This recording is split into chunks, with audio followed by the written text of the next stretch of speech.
సిరిసిల్లలో ఉన్నట్టే మీటింగ్ చేస్తా ఉన్నాడు మా ఆగన్న గారికి, తోట ఆగన్న గారికి, పింక్ స్క్వాడ్స్ గులాబీ సైన్యానికి, మా సైన్యానికి, వేదిక ఉన్నటువంటి మా మీడియా మిత్రులకు మీ గురించి ఎంత చెప్పినా తక్కువనే. ఒక్క మాట చెప్పాలంటే 25 ఏళ్ళు ఈ బీఆర్ఎస్ పార్టీని ఇక్కడ నడిపిస్తున్నటువంటి ఇక్కడ మిగిలి ఉన్న ముఖ్య నాయకులు అందరూ ఉన్నారంటే మీ కాళ్ళు వరకు నెత్తిని పోసుకుని తక్కువనే అని చెప్పి సందర్భంగా తెలియజేస్తాను. ఇక అర్థమైంది.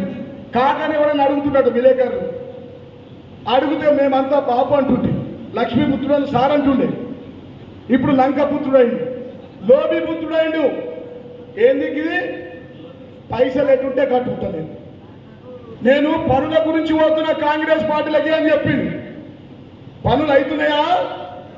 పైసలు వస్తున్నాయా?